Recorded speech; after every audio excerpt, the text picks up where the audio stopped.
Aló, aló. Buenas tardes a todos. Estamos en el segundo día del Poliglotar 2020 y ahora con una ponencia de Matías Barmat de Argentina que va a hablar sobre el periodismo y las lenguas. ¿Cuál es la relación?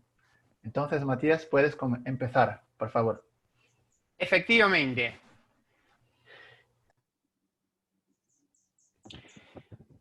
Entonces, primero, bueno, vamos a hablar entonces de las relaciones entre los idiomas y el periodismo.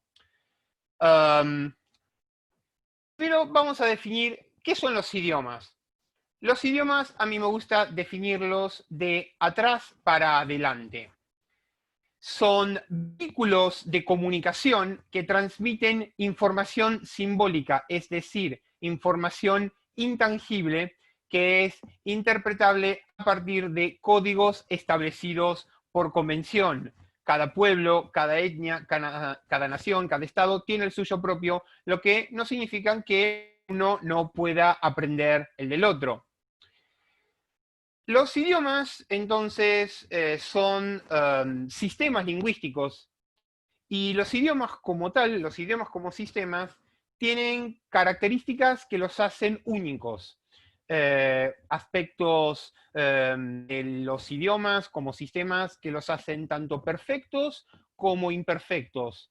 Cada idioma, cada sistema tiene sus ventajas, sus innovaciones, pero también con sus errores y sus defectos. Por ejemplo, las lenguas semitas como el hebreo o el árabe tienen una innovación muy grande con respecto a crear nombres derivados o crear adjetivos a través de participios o crear a través de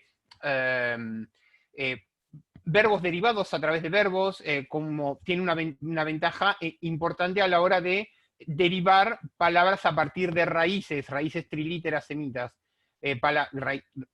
raíces de dos caracteres a través de palabras de 3 caracteres o de 4 caracteres.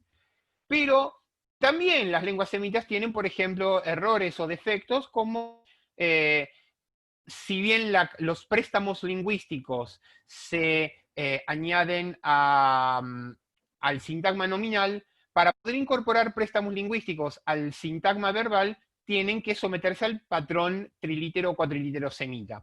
Eso es simplemente un ejemplo acerca de cómo los idiomas como sistemas de comunicación tienen ventajas y desventajas como todo idioma. Los idiomas tienen lo que se conoce como convenciones lingüísticas. Cada sonido o fonema es representado por una o más letras de un determinado alfabeto. Entonces, la convención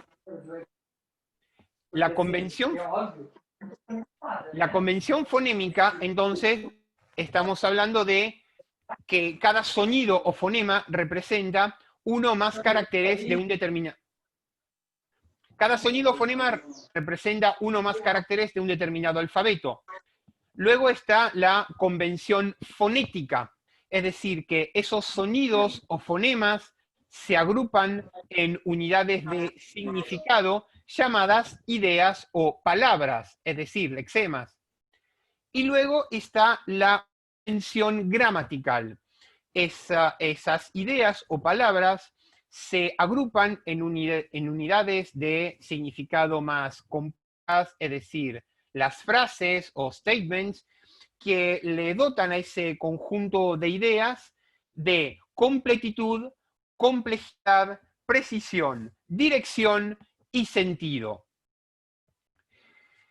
Ahora bien, todos los lenguajes naturales, así como también todos los lenguajes de programación, tienen no menos de 3 estructuras en común. La primera es el imperativo. Desde que el hombre fue dotado de lenguaje, lo primero modo que el hombre empezó a desarrollar es el modo imperativo, es decir, las órdenes. En segundo lugar, tenemos las declaraciones o statements, es decir, hechos que se sitúan en la línea del tiempo y que transcurren en tiempo de discurso, es decir, en tiempo de presentación del periodista, y estos hechos o estos hechos que transcurren en la línea del tiempo a medida que va contando o narrando el periodista, ocurren independientemente del tiempo, es decir, independientemente de cuándo ocurrió el hecho, es decir, si el hecho fue pasado, presente o futuro, e independientemente del aspecto, es decir, si el hecho fue completo o perfecto, o incompleto o imperfecto. Y la tercera característica que tienen común a todos los lenguajes, la tercera estructura común a todos los lenguajes, es la capacidad de nominalizar acciones, es decir, la capacidad de sustantivar verbos, la capacidad de describir una acción a través de un sustantivo. Por ejemplo, el verbo cantar, tenemos el canto, o el verbo caminar, tenemos el caminar, la caminata, etc. En la capacidad entonces de nominalizar acciones o de sustantivar verbos. Esta estructura común a todos los lenguajes se denomina paratáctica. ¿Por qué? Porque los hechos se colocan sobre la línea del tiempo que transcurren en tiempo de discurso, independientemente del tiempo y del aspecto. Entonces, la paratáctica, como ustedes pueden observar, tiene que ver con lo que se conoce como modus realis. El modus realis no tiene que ver con modo infinitivo. Cuando hablo de modo real, hablo de todo aquello que es diferente de lo que es modo subjuntivo, condicional, optativo, etc. Pero también, cuando hablo de modo real, hablo de también incluir el imperativo y también, bueno, hay algunos idiomas que tienen otros modos no indicativos, pero que pertenecen al modus realis. Por ejemplo, en japonés, cuando negamos un verbo, por ejemplo, taberu, comer, tenemos tabenai, yo como, tabenakatta, yo he comido, yo comí. Bueno, eso es modo negativo. No todos los idiomas cuentan con modo negativo, pero es un ejemplo más de cómo el modus realis no tiene tanto que ver con el modo indicativo. Entonces, cuando hablo de paratáctica, hablo de tres elementos: imperativo, modus realis y la capacidad de nominalizar acciones. Entonces, la hipotáctica, por contrapartida, alude precisamente a todo lo que no es real en tiempo de discurso. Hipótesis, teoremas, supuestos, dudas, interrogantes, condiciones, opciones, etc. Es decir, por ejemplo, cuando todo lo que es, cuando hablamos del modo optativo, coortativo, yusivo, hay idiomas, como por ejemplo el hebreo, en donde el modo imperativo y el modo optativo están de alguna manera fusionados. Obviamente, en el caso del árabe depende del dialecto, pero me refiero a que todo lo que tenga que ver con modo optativo, con condicional, en caso hipotético, el subjuntivo, el preguntarse sobre por qué funcionan las cosas, por qué el sentido lógico de las cosas. Bueno, plantearse todas las dudas, interrogantes, supuestos. Todo eso es la hipotáctica, la capacidad de profundizar y preguntarse por el sentido lógico de las cosas.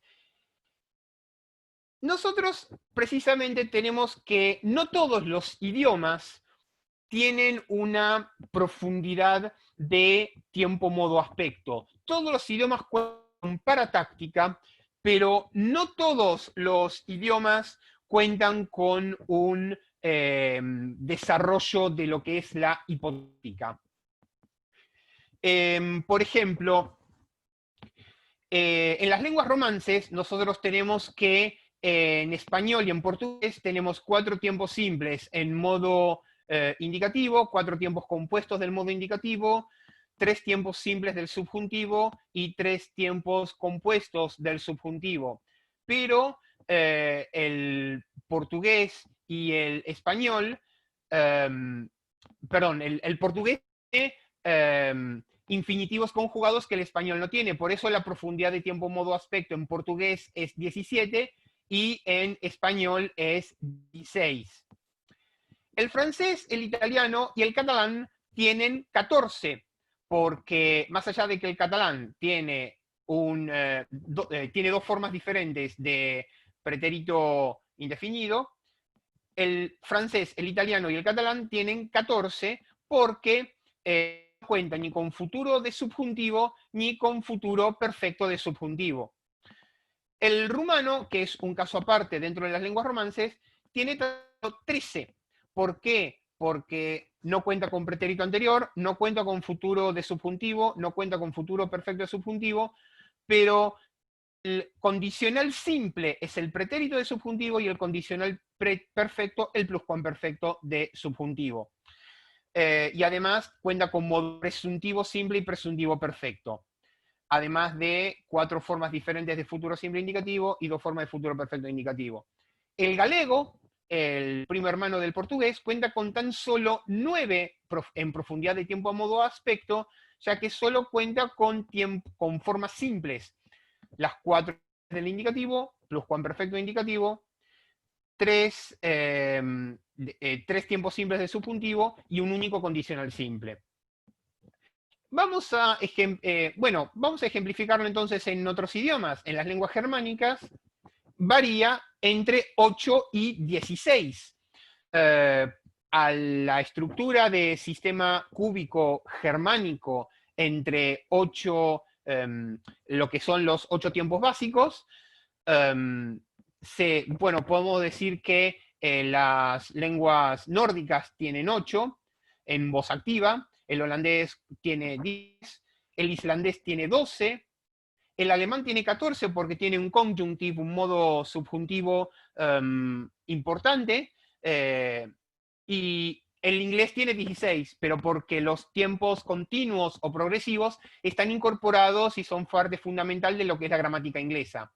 Las lenguas eslavas tienen entre 6 y 10 porque, las lenguas eslavas tienen una profundidad de tiempo modo aspecto de nivel medio. El polaco y el esloveno tienen solo 6, pero tenemos que el búlgaro y el macedonio tienen 10, porque, entre otras cosas, el imperfecto y el aoristo sintéticos se utilizan ampliamente y tienen otras 2 construcciones de perfecto adicional.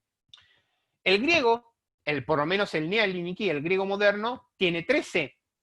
4 simple de indicativo, 3 compuesto de indicativo, 2 de subjuntivo y 2 compuestos de subjuntivo. El turco tiene 24, pero las relaciones de tiempo modo aspecto entre el turco y el español no se corresponden exactamente. El turco son tiempos sintéticos en donde tenemos bases simples, bases compuestas. Pero tenemos que el hebreo, por lo menos el hebreo moderno, tiene tan solo 5. Presente, pasado, futuro. El futuro indicativo se utiliza como presente subjuntivo y una perífrasis de perfecto. Y el árabe varía entre 7 y 22, dependiendo si es fusha, o sea, dependiendo si es árabe estándar moderno, o si es alguna variedad dialectal. Vamos a hablar entonces acerca de otros aspectos a considerar en el periodismo en diferentes idiomas. Primero, un mismo signo lingüístico puede tener diferente significante o diferente significado entre idiomas. Por ejemplo, un titular de un diario, un titular de un periódico, dice: un empresario se ha fugado con todo el dinero de un banco. Huye como un lobo. En la cultura germánica o, digamos, en algún país de habla germánica o incluso en los países de habla inglesa, Wolf, el lobo, es una figura astuta, sagaz, aunque no necesariamente inteligente, pero sí el signo lingüístico del lobo en la cultura germánica indica astucia, astuto, sagaz.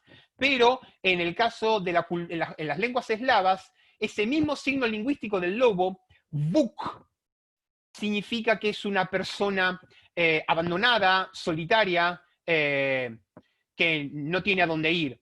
Pues precisamente aquellos que escuchan esta noticia de que un empresario huyó con todo el dinero de un banco, huye como un lobo, en un oyente de un televidente de un canal de noticias en alemán o en holandés o en sueco, podría decir: ah, esta puta al querer escapar de la cárcel, nadie lo va a poder atrapar.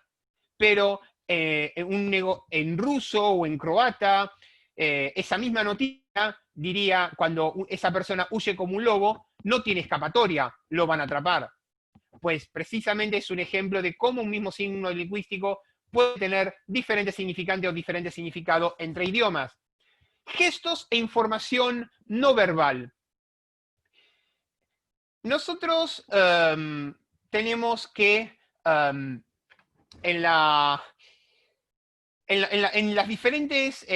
los diferentes presentadores de televisión tienen diferentes gestos a la hora de poder informar de manera no verbal acorde a cada cultura. Mientras ustedes saben perfectamente cómo los griegos y los turcos tienen como, por ejemplo, cómo dicen que sí, evet, mueven la cabeza hacia arriba y hacia abajo, pero a la hora de simplemente mueven la entreceja hacia arriba. Hayr, oji. Mover la cabeza del lado a lado significa no entiendo. Den catalaveno. Anladım.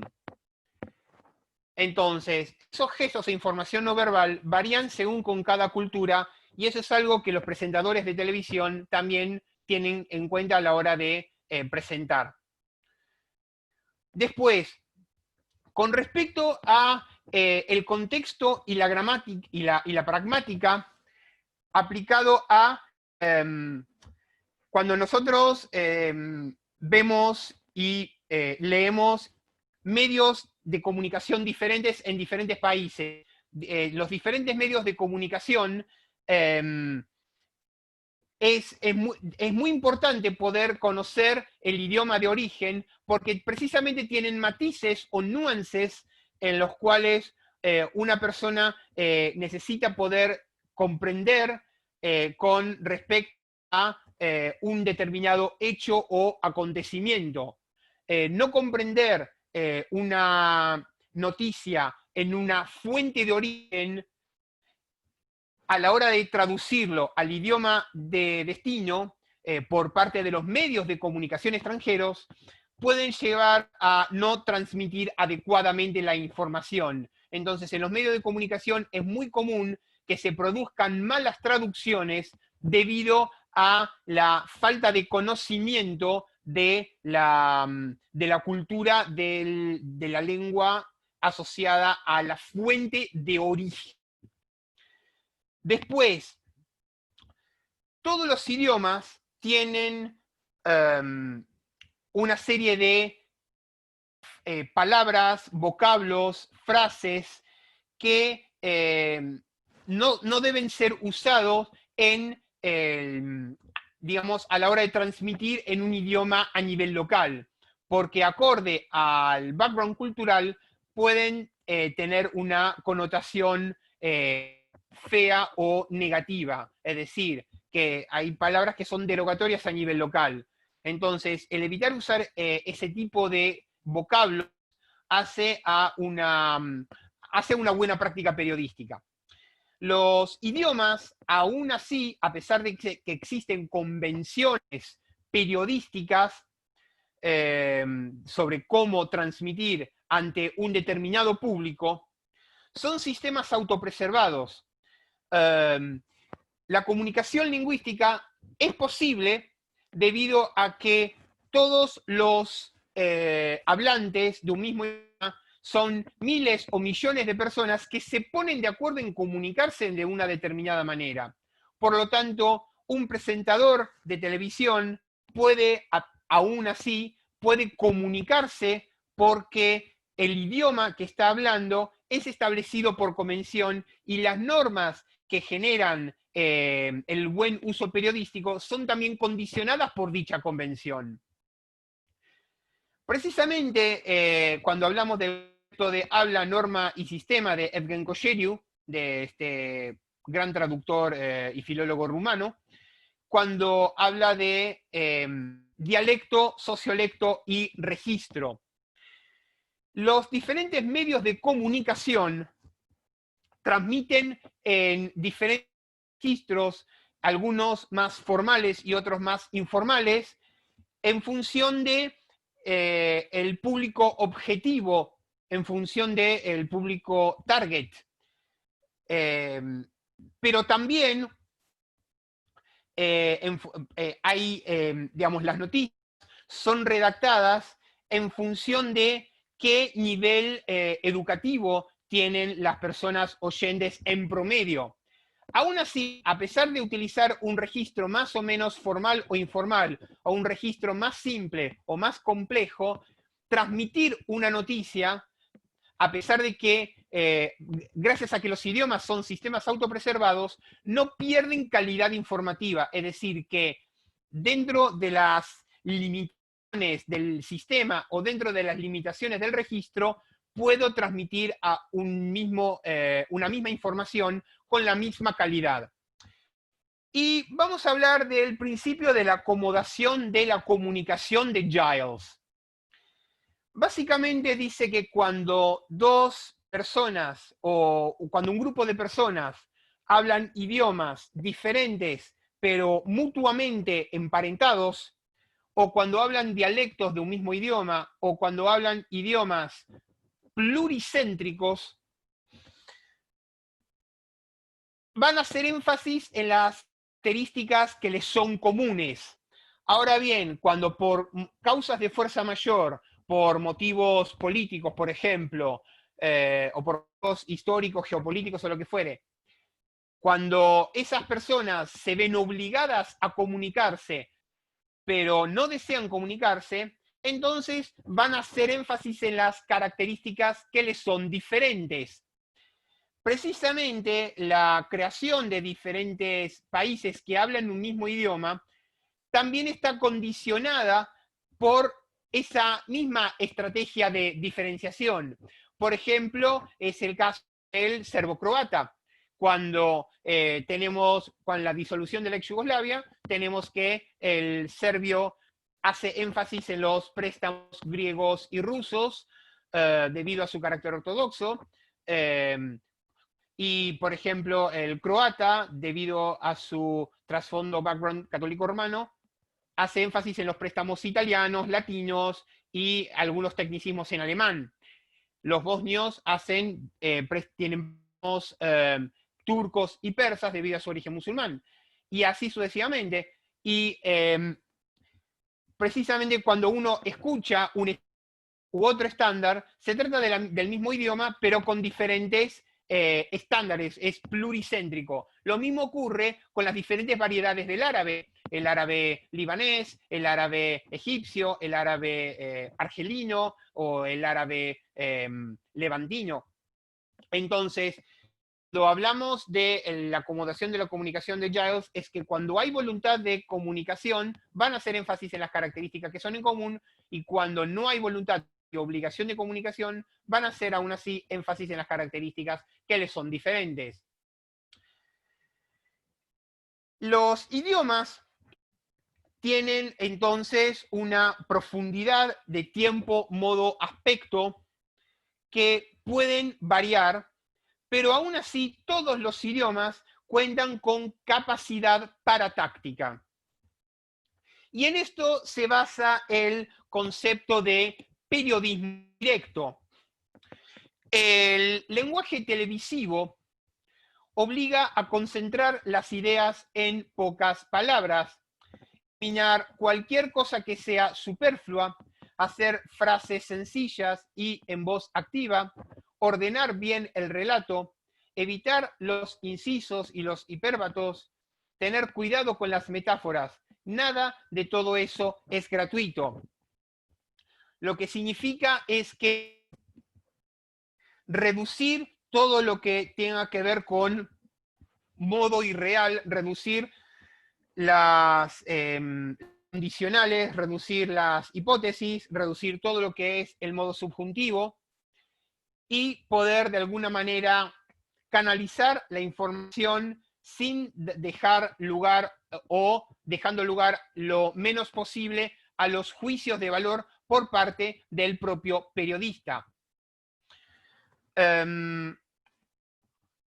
Esto, a su vez, lo que indica es que los idiomas, a la hora de poder transmitir, debido a su profundidad paratáctica, hay idiomas que no tienen tanta profundidad y por una cuestión estructural tienen que acudir a otros recursos para poder explicar un mismo hecho.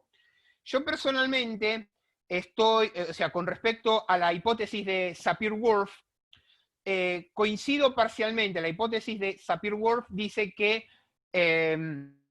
moldea el pensamiento. Aún así, yo estoy de acuerdo de manera parcial por cuanto a que un hablante de un determinado idioma puede transmitir una misma información que otro hablante de otro idioma con características estructurales, gramaticales diferentes.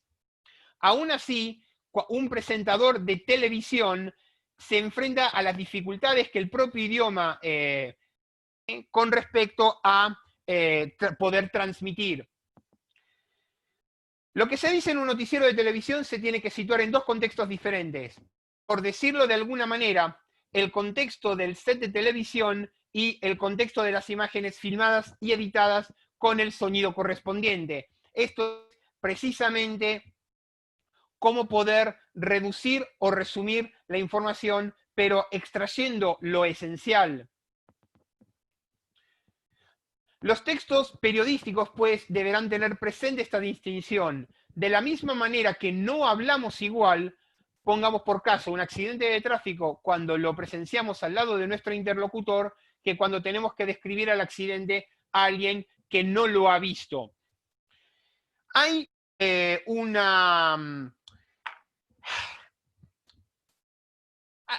quiero dar ejemplos de cómo un mismo hecho puede ser expresado por medios diferentes en cada idioma. Por ejemplo, en las lenguas eslavas, nosotros tenemos que este mismo hecho, este mismo accidente de tráfico, puede ser expresado con verbos en aspecto perfecto, a pesar de que estos eventos se encuentran en curso, o a pesar de que estos eventos van a ocurrir con certeza.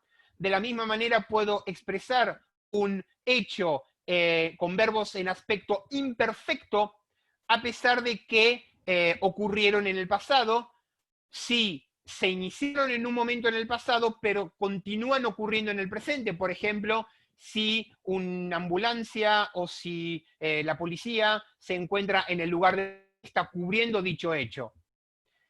O, por ejemplo, en turco, cuando nosotros tenemos el pasado reportado, es decir, el pasado mesh, el turco tiene un equivalente de lo que en inglés se conoce como report speech, en los cuales uno de sus dos pasados simples es lo que se conoce como pasado reportado. El que narra los hechos no es protagonista directo de la acción. Entonces, mientras que en otros idiomas como el inglés o el español requieren del uso del reporte, el turco se puede expresar eso de manera sintética. En cualquier caso, el medio que va a transmitir requiere brevedad y eso solo con una redacción que destaque por ser conciso, que informe justamente con las palabras justas y necesarias, es decir, con las palabras imprescindibles. Conclusiones. Entonces, ahora vamos a dar lugar a las preguntas.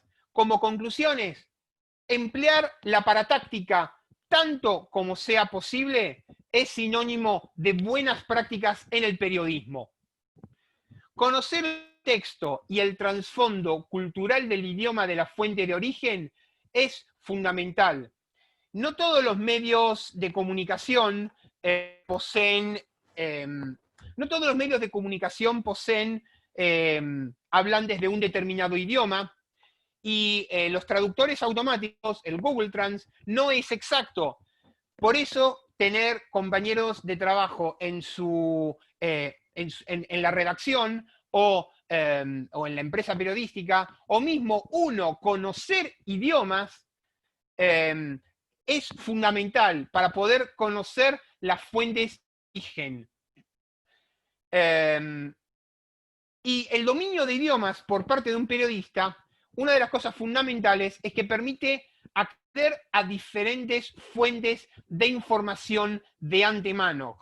Es decir, saber dónde buscar, conocer diferentes fuentes de información, poder cotejar dichas fuentes. Si un medio en un país diferente informó de una manera, pero en la fuente informó de otra manera, precisamente conocer el idioma de origen y acceder a medios en la fuente de origen evita que existan errores de traducción por parte del periodista. Entonces, todo esto son las buenas prácticas como para poder ejercer correctamente el periodismo. Muchas gracias y espero que les haya gustado.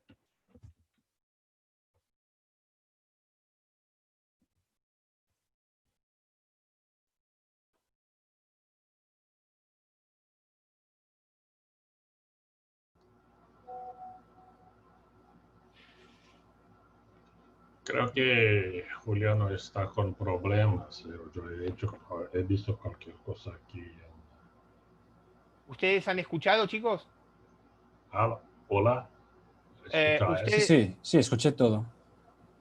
Ah, no et puc creure. Com va, noi? Molt bé, molt bé. Estic molt content d'estar aquí amb tots vosaltres. Perfecte. Hace un silencio insurdible. Nadie puede escuchar nada en este silencio. Nadie habla nada. Bueno, ya acabó, ¿no? Ya se ha acabado la... Sí, ahora viene la tanda de preguntas. Hola Matías, ¿qué tal? Entonces, ¿terminó aquí? Terminó. Sí, 32 minutos. Ha durado 32 minutos. Tenemos algunos minutos, podemos quedarnos Sí, aquí lo más que quiero hacer... 15 minutos o 20. Sí, tranquilamente. Quiero preguntarles a todos ustedes si han podido escuchar la totalidad de la ponencia, la totalidad de la palestra. Yo escuché todo. Sí, Algunos todo. creo que sí. Me gustaría hacer una pregunta.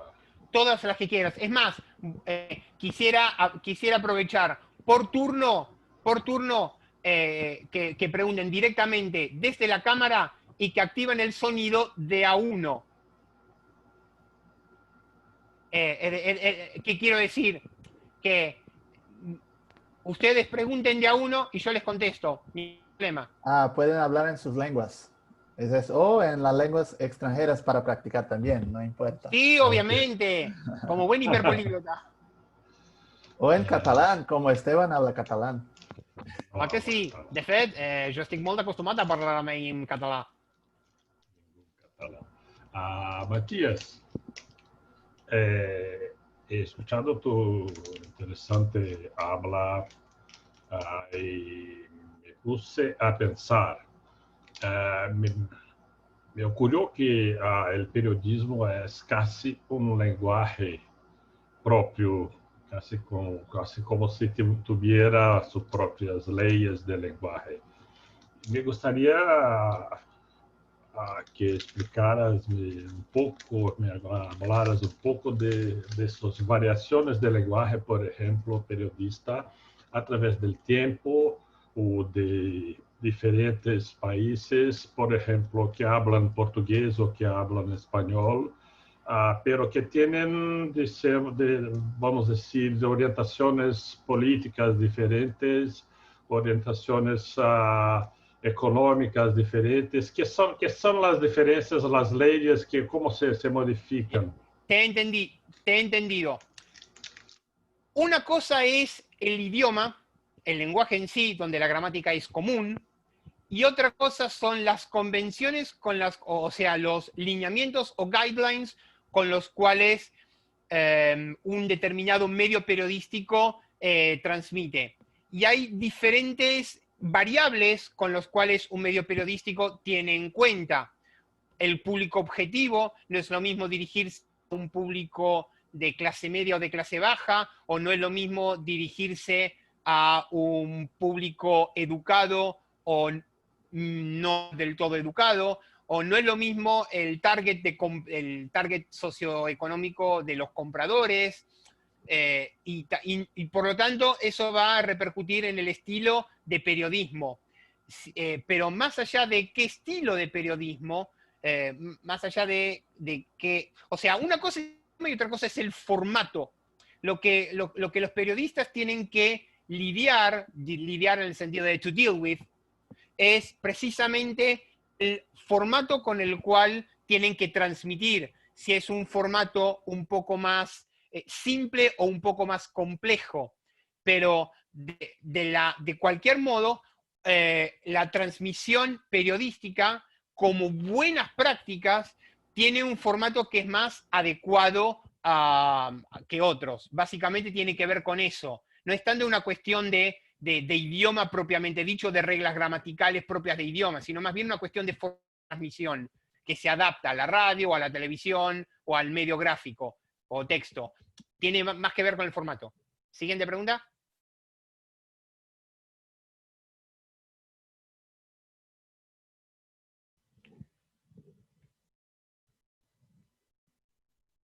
Siguiente pregunta.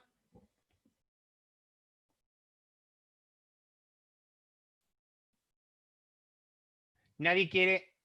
Oh.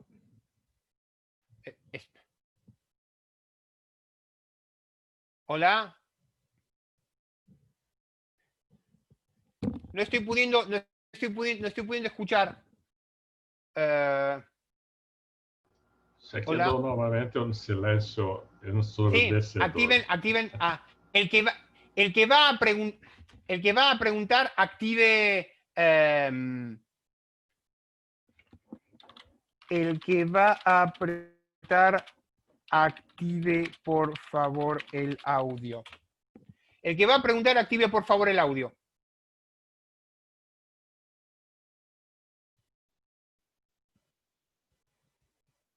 Hola.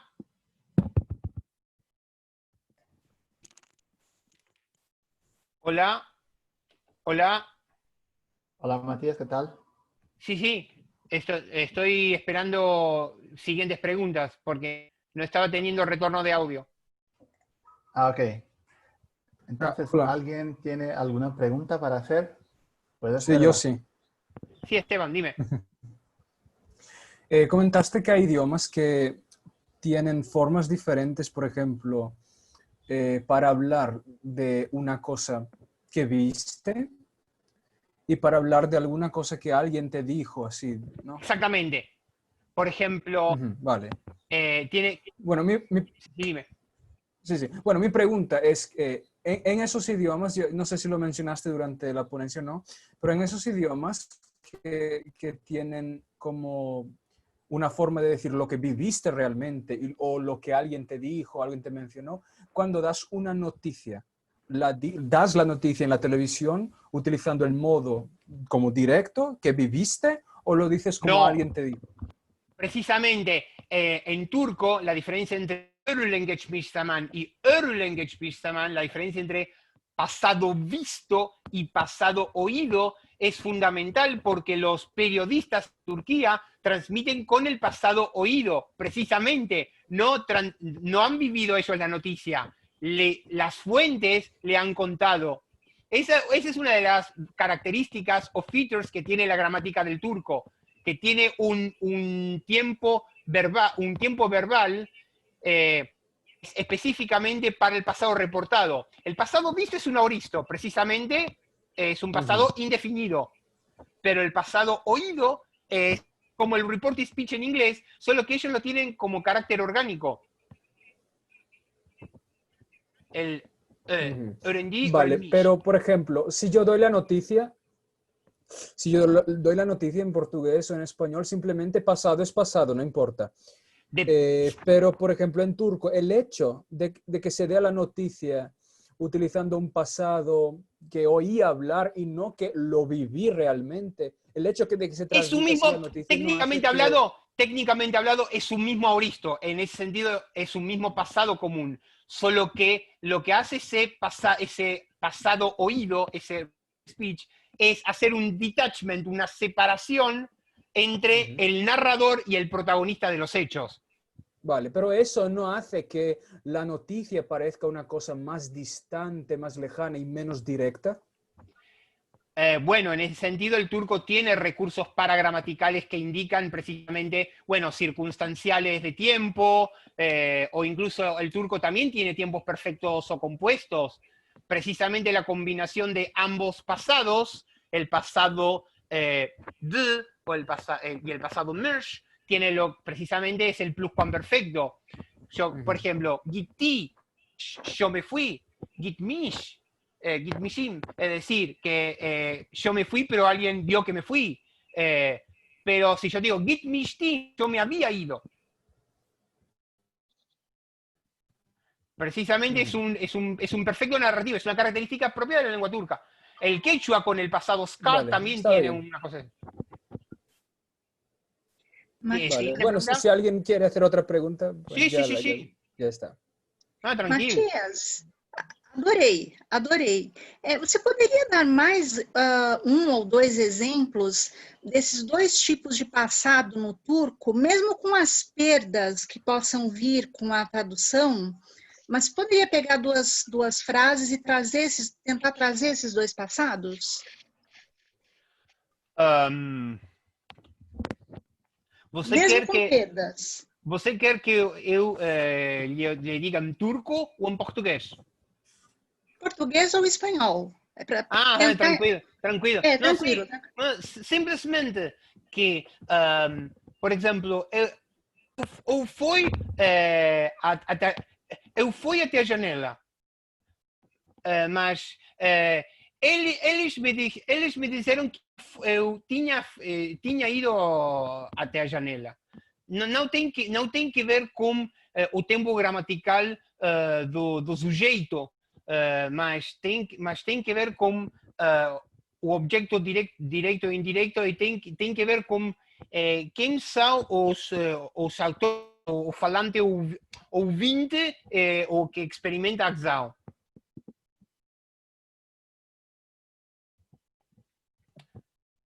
Então, basicamente, se você conhece inglês, basicamente, sim. O passado merge, o passado ouvido turco é exatamente o mesmo que o report speech.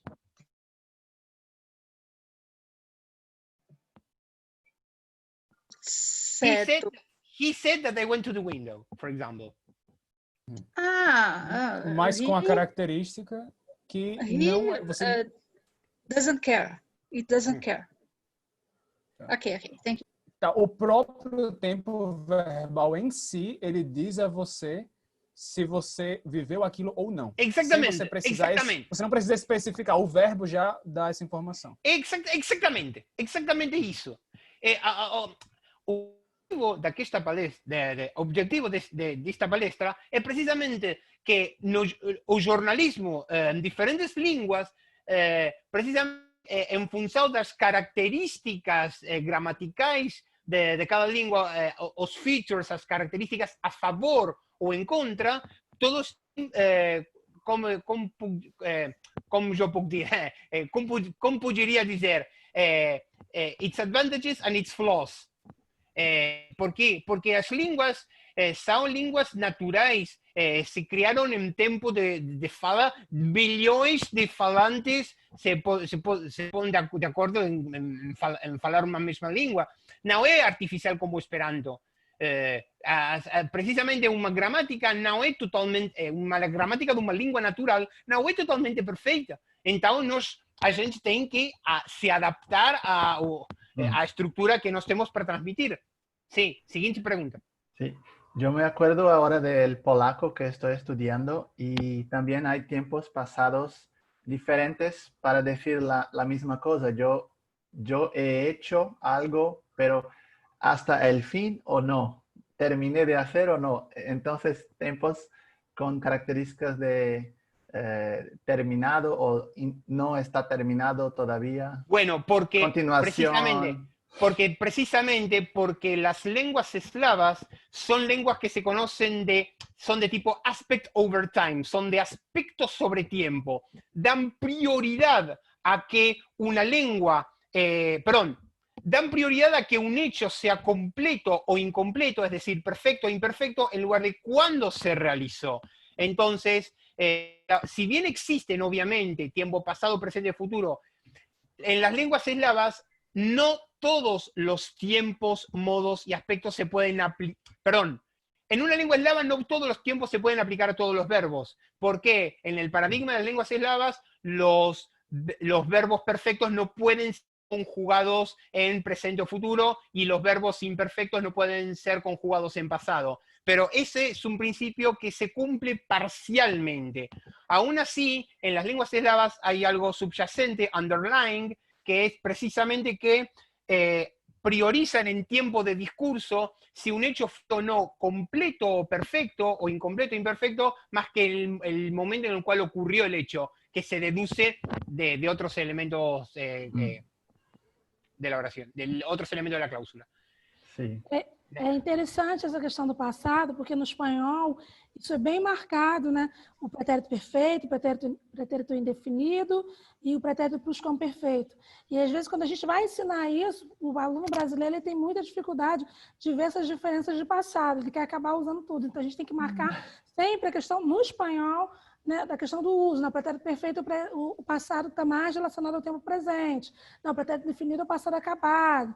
Né? Então, assim, pelo menos quando a gente está ensinando língua, a gente marca muito isso. Já em outros idiomas, existe essa dificuldade porque não tem esse elo, não tem essa ligação. Quando eu aprendi o português, quando era jovem, eu tinha 16, 17 anos, pelo cabo, o Globo, Bandeirantes, Manchete, todos os canais de bate-papo, também a RTP Portugal, eu me fiz na minha cabeça que os dois passados em português, pretérito imperfeito e pretérito indefinido, era o mesmo que o espanhol, e ao menos eu aprendi assim. Muito depois eu achei que a interpretação, os matizes, os nuances, ou como a interpretação exata dos tempos pretéritos simples em português não se interpreta exatamente da mesma maneira que o espanhol. Justamente, mas, por exemplo, o pretérito perfeito no português, ele acaba mesmo, ficando assim em desuso, sim. Não usam mais.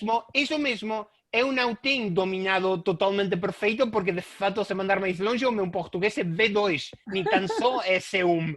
É profissional, mas não somente que não é a minha primeira língua, mas também essas coisas são mais próprias de uma pessoa que é tradutor de português ou fala português a nível C. Mas essas coisas eu mesmo tenho que aprender, essa diferença tão sutil, tão mínima, mas existe, não é exato a correspondência dos simples entre o português e o espanhol. Seguinte pergunta. Não, e aí a questão justamente essa, porque o aluno... Por isso, Lia Bittencourt, felicitações. Lia, sim, por isso são línguas diferentes. Que lindo! Tal qual. Cada língua tem a sua personalidade. Não, com certeza, personalidade. Mas, assim, eu vejo isso porque é uma dificuldade do estudante brasileiro justamente de entender essa questão do passado em espanhol e de saber usar. Então, eles têm muita dificuldade.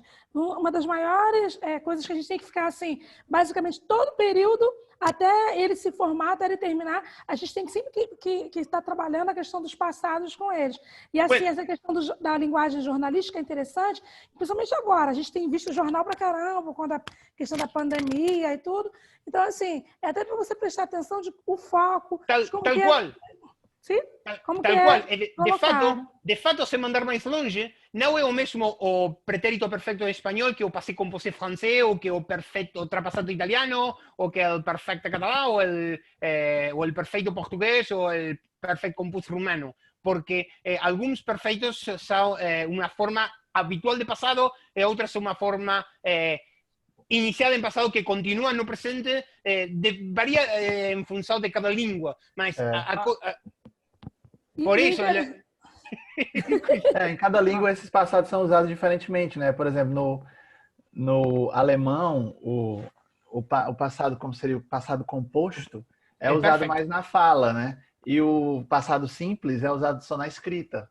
Assim como acontece no francês, passé composé na fala e tal, e passé simple na escrita, nos livros e tal. Enquanto que no português a gente usa o passado simples o tempo todo e é só o passado simples mesmo, né? Verdade. Outra coisa interessante, Juliano, lembrando, assim, eu estive na Espanha e vou viajando pelas países da América Latina.